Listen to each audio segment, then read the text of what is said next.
आज हम देखेंगे हाइपर कंजुगेशन। हाइपर कंजुगेशन क्या होता है? Whenever CS bond, that is sigma bond, is directly attached to an unsaturated carbon or benzene ring, the sigma electron of CS bond move into conjugation with the unsaturated carbon or benzene ring is called as hyperconjugation। पहले देखो क्या है?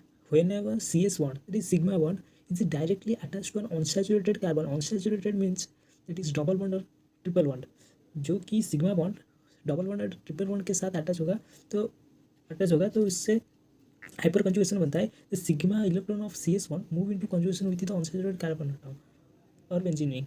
वो sigma bond और unsaturated carbon मिलकर hyper conjugation बनाते हैं। तो कैसे structure requirement of hyper conjugation, hyper conjugation बनने के लिए वो कैसे स्ट्रक्चर होना चाहिए जैसे कि हाइपर कंजुगेशन होगा।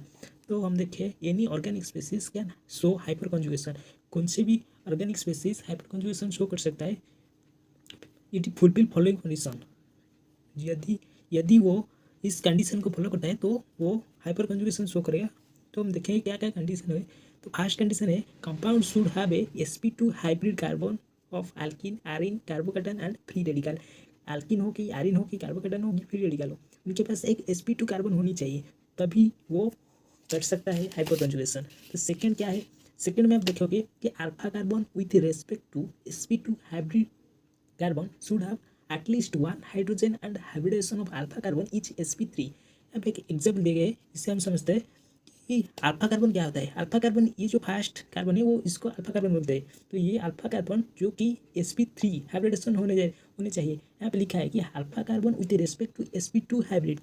अल्फा कार्बन के साथ जो कार्बन लगा है वो sp2 हाइब्रिड है। यहाँ पे देखो sp2 हाइब्रिड है। sp2 हाइब्रिडेशन कैसे होता है? हम हाइब्रिडेशन है केवल सिग्मा बॉन्ड को ही काउंट करते हैं। तो यहाँ पे देखो एक एक ये दो, ये जो नीचे एक, ये दो और ये सी बॉन्ड एक, तो तीन यहाँ पे तीन सिग्मा बॉन्ड है। तो इसका जो हाइब्रिडेशन है वो sp2 होगा। तो यहाँ पे देखो कि यहाँ पे जो अल्फा कार्बन है इसके पास एक दो तीन चार, वो फोर सिग्मा बॉन्ड है। तो यहाँ पे sp3 हाइब्रिडेशन बनेगा। तो वह यह दिया गया है कि alpha carbon with respect to sp2 hybrid carbon should have at least one hydrogen. यहाँ पे देखो जो कि sp2 हाइब्रिडेशन है उसके पास एक हाइड्रोजन है और hybridisation of alpha carbon is sp3। Alpha carbon भी sp3 है, तो ये हाइपर कंजुगेशन के फॉलो करता है। तो हाइपर कंजुगेशन स्ट्रक्चर यहाँ पे देखिए, तो यहाँ पे एक वही स्ट्रक्चर दिया गया है।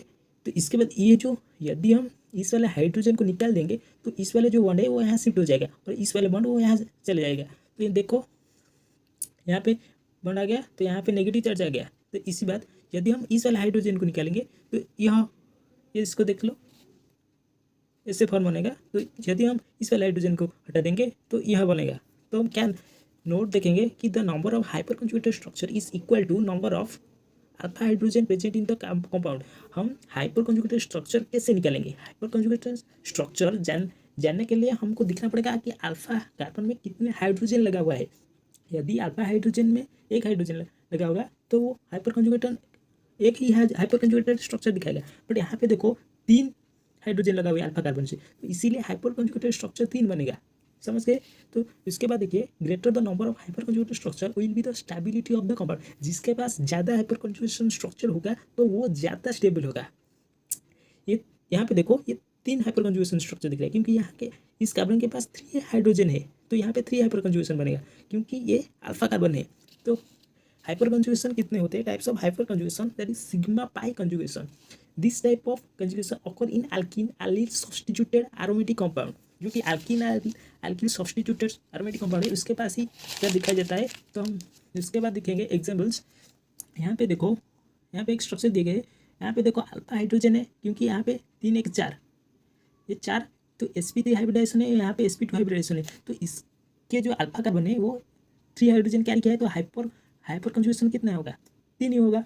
तो यहाँ पे देखो, यहाँ पे ये वाला जो कार्बन आटम है उसके बाद sp2 है, ये वाला जो कार्बन है उसके बाद sp3 है, ये अल्फा कार्बन है, तो ये कंजुगेशन में पार्टिसिपेट करेगा। तो यहाँ पे देखो ये जो अल्फा कार्बन है उसके पास 2 हाइड्रोजन लगा हुआ है, तो ये 2 ही हाइपर कंजुगेटेड स्ट्रक्चर बनेगा। तो यहाँ में से यहाँ 3 बनेगा, यहाँ पे 2 बनेगा, तो ज़्यादा बड़ा कौन हुआ? तो यह हुआ, ये भी स्टेबल होगा।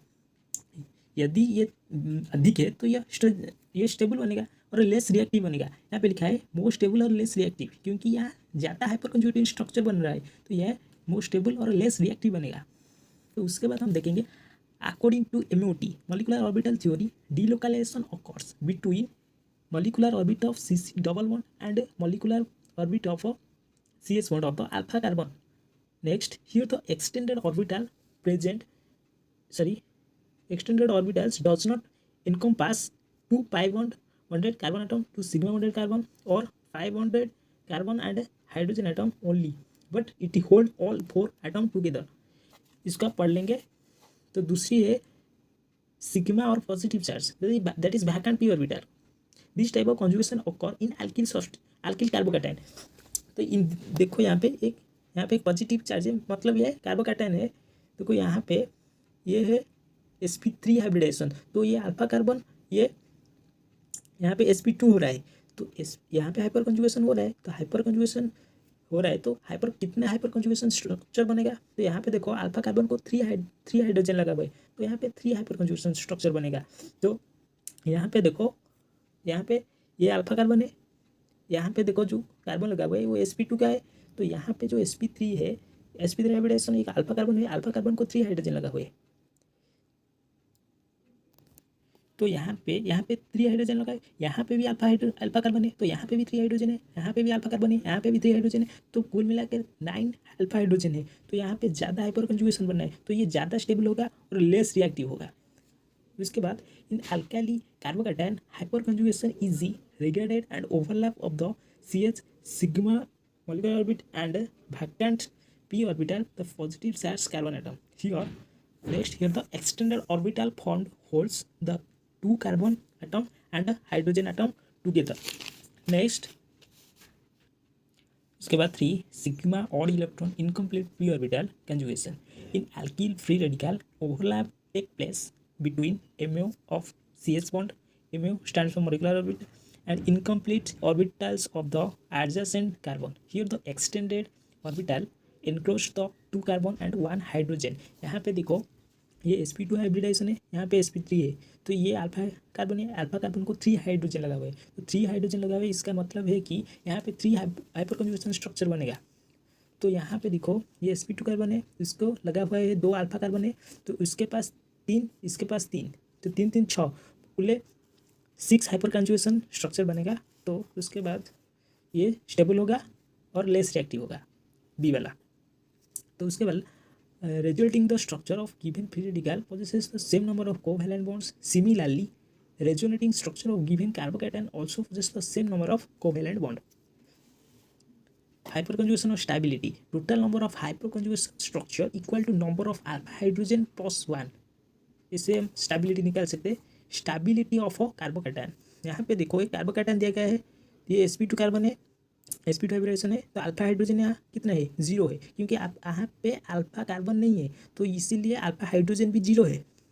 तो यहाँ पे देखो ये sp2 कार्बन है, इसको लगाकर एक कार्बन लगाया जो कि अल्फा कार्बन है, उसको 3 हाइड्रोजन लगा हुआ है. तो ये अल्फा हाइड्रोजन कितना है, 3 है. तो यहाँ पे हाइपर कंजुगेशन 3 बनेगा. यहाँ पे देखो, यहाँ पे 3, यहाँ पे 3, 6. तो यहाँ पे 6 alpha hydrogen, 6 hyper conjugative structure बनेगा. यहाँ पे देखो 9 बनेगा. तो ये ज़्यादा स्टेबल है एज कम्पेयर टू इसका. ये ज़्यादा स्टेबल है और लेस रिएक्टिव है. तो ये वो इसको पहले प्रिफरेंस, इसके बाद इसको. तो नेक्स्ट हम देखेंगे effect of hyper conjugation. Like resonating, hyperconjugation is also used to explain the property in terms of structure formula, but its magnitude is much smaller than resonance. This hyperconjugation is also be regarded as second order resonance. इसको hyperconjugation को हम second order resonance भी कहते हैं, जो कि property of in terms of structure formula, structure को समझने के लिए इसे लगा जाता है, एक्सप्लेन करता है. तो इसके बाद हम देखेंगे length shortening of carbon carbon bond adjacent to unsaturated carbon atom. This is due to the partial double bond of character. इसको partial double bond of character कहते हैं. इसको पढ़ लेंगे. Stability of alkene. अल्किन का कैसा स्टेबिलिटी है, we know that.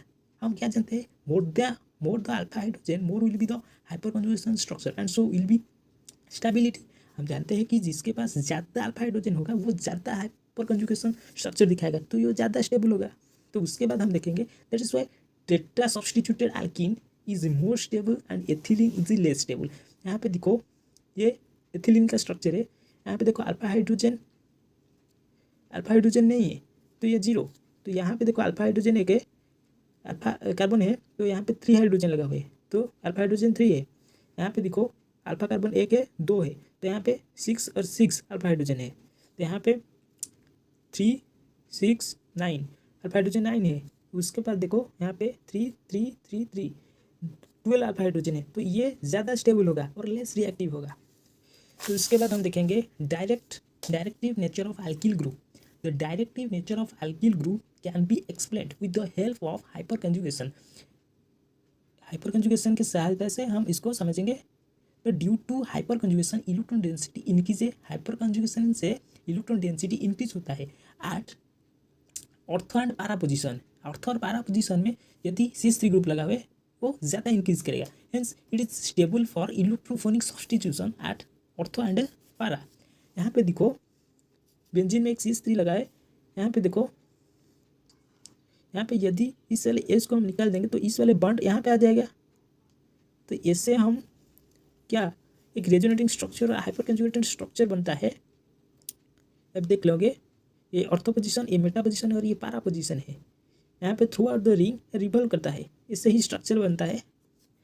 तो थैंक यू, हम अगले वीडियो में रेजोनेंस के बारे में जानेंगे। Thank you.